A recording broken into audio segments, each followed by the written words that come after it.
Listen, I know what you're thinking. Karen, you don't need any more books, right? Well, we're going book shopping today, so make sure to click the subscribe button if you want to see more videos from me, and let's just go to Barnes & Noble.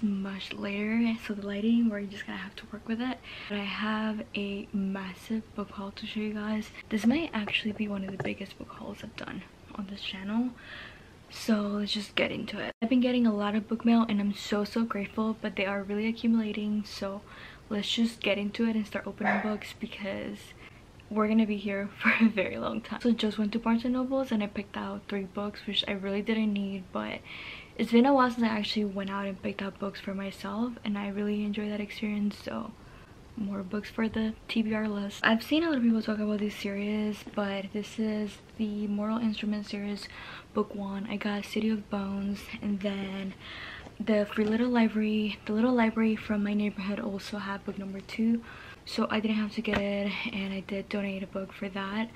So I'm probably going to be reading this one, take it a while and then return it. But I got book number 1 and book number 2, so I'm just gonna read you guys the description of book number 1 so you kind of know what the series is about. It says, when Clary Frey heads out to the Pandemonium Club in New York City, she hardly expects to witness a murder, much less a murder committed by 3 teenagers covered with all markings. This is Clary's first meeting with the Shadow Hunters, which is another series as part of this World 2. Warriors dedicated to ridding the earth of demons and keeping the old werewolves and vampires in line. It's also her first meeting with gorgeous, golden-haired Jace. Within 24 hours, Clary is pulled into Jace's world with a vengeance when her mother disappears and Clary herself is attacked by a demon. But why will demons be interested in ordinary mundane like Clary? And how did she suddenly get this side? The Shadow Hunters will like to know. I don't know if I want to read the description of every single book because there's so many, but this is book number 2, so I'm really excited. I'm all about supernatural vampire situations, so this is right up my alley. Then We Forever Pub sent me this one. It's called Summer at Hope Haven, and this one, it's about this lady. She's grieving the loss of her family after a terrible accident, and then she goes to this little remote island and she starts vacation there during the summer. I think I'm probably not gonna be reading this one until summer or springtime because the summer vibes of this cover are immaculate. I had an advanced reader's copy. I think this comes out in November. This is a historical fiction book. This was sent to me by Booksparks, and I read you guys the description real quick because we have so many books to get through. But anyways, it says, June 1941, Hitler's armies raced toward vulnerable Leningrad. In a matter of weeks, the Nazis surrounded the city, cut off the food supply, and launched a vicious bombardment. Widow Violet Sofia Karaveria and her teenage granddaughter Yelena corner in the crumbling city while the men they love fight for family and nation on the Leningrad's outskirts. So this is actually based on actual events, and World War II is one of my favorite topics, and I haven't read a book about it. So actually, no, I read the Diary of Anne Frank when I was like a kid, and I think this is just gonna wreck me, and I need to really be in the mood for it, in the mood to be wrecked, I guess. But I just know this is gonna be a beautiful book, and this is by Suzanne Perry. Okay, so let's continue to get through the books that Bookspark sent to me. I've got 3 more here. Most of them are actually advanced readers copies, meaning that they haven't been published yet, and I think I'm gonna kind of let you guys know. I think one of them comes out in November, another one comes out in December, and yeah, let's just kind of get through it. The lighting, man, there, it's a little better. But I've got this one. It's called Love in the Age of Dragons by Fatima R. Hansen. This is a YA book. It's kind of dystopian slash like Age of Dragons situation. And the dragon, the season finale comes out tonight, and I just know I'm gonna be in the mood for more dragon stuff.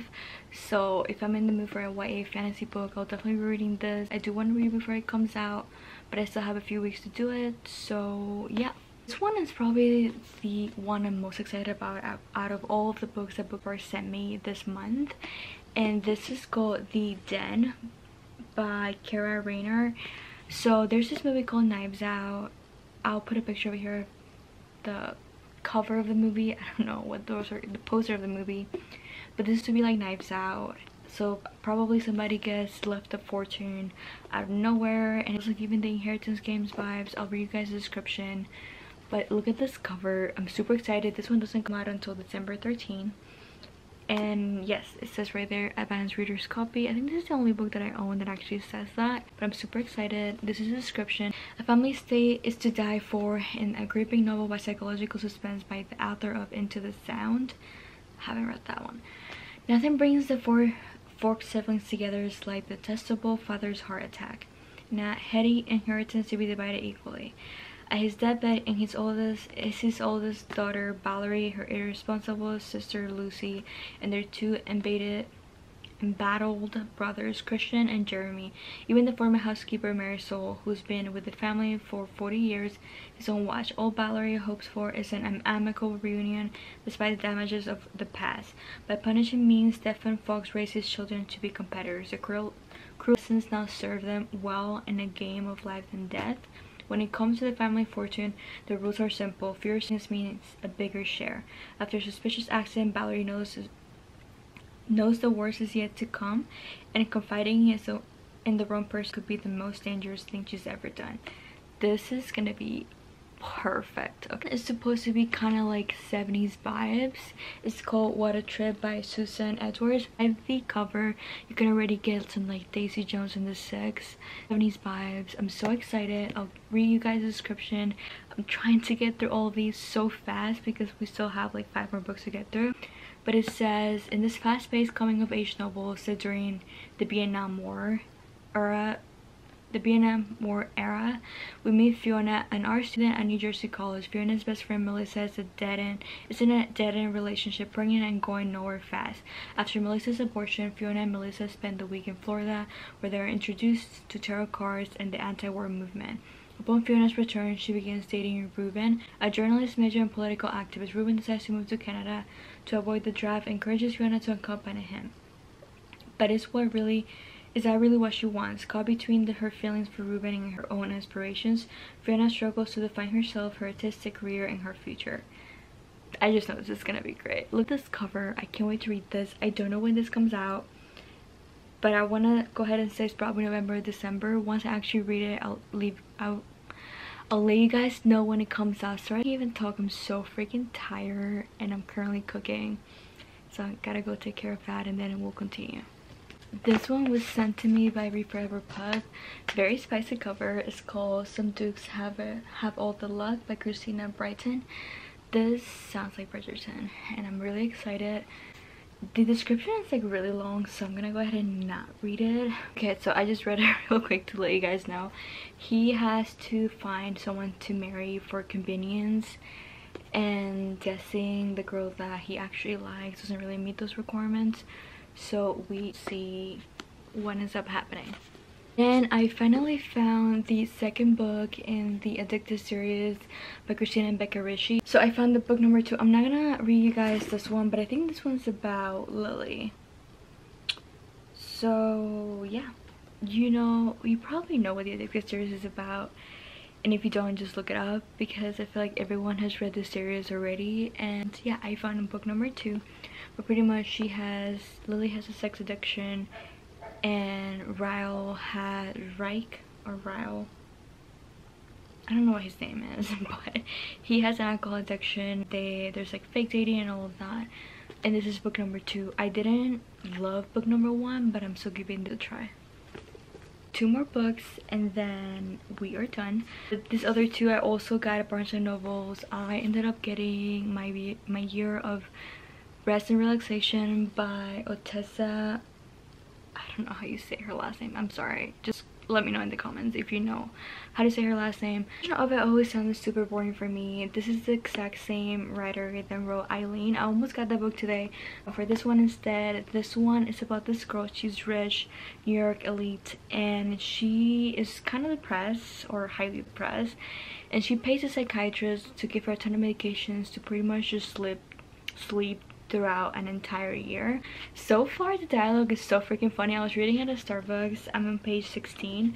I think I'm gonna eat this book up. It's just so good so far, and yeah, I think it's just gonna be exactly what I need to get out of the reading slump that I'm currently in. And then lastly, I got a thriller. I have no idea what this one is about, but I think I've seen this cover somewhere else. This is by Catherine Ryan Howard. It's called 56 Days, and it says, "No one even knew they were together, and now one of them is dead. 56 days ago, Sarah and Oliver met in a supermarket queue in Dublin and started dating the same week COVID-19 reaches Irish shores.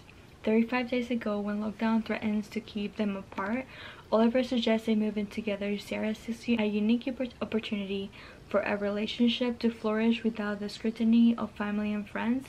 Oliver sees a chance to hide who and what he really is. Today, detective arrives at Oliver's apartment to discover a decomposing body inside. Can they determine what happened, or has lockdown created an opportunity for someone to commit the perfect crime?" I haven't read a book about COVID so far, so this is gonna be really interesting. I'm super excited, but that brings us to the end of this massive book haul. Actually, we have one more book. I got It Starts With Us by Colleen Hoover, and I forgot to show you guys. It's, if you don't know, It Ends With Us was a book that was super popular last year. I actually found out that it sold more copies than the Bible. I don't know how accurate it is, but if so, wow, like people really went crazy over that book. But this is book number 2. I'm currently reading it, not too great. I'm page 100, and I don't know if I'm gonna continue reading or DNF it, but this is the last book. But this actually brings us to the end. Let's try this again. Biggest book haul I've done on my channel so far, if I'm being honest. I've gotten so many books in the mail. Thank you so much for everyone who sent me a book this month. I'm just so grateful, because getting book mail is one of my favorite things ever. I just never thought I was gonna be getting free books this much, and I'm just so grateful. And now it's just time to get reading, because my TBR is huge right now. We have come to the end of this video. Thank you guys so much for watching with it. One of our favorite things today, which is book shopping and a massive book haul. But if you would like to see more videos from me, make sure to hit the subscribe button, and I'll see you guys on the next video. Bye guys.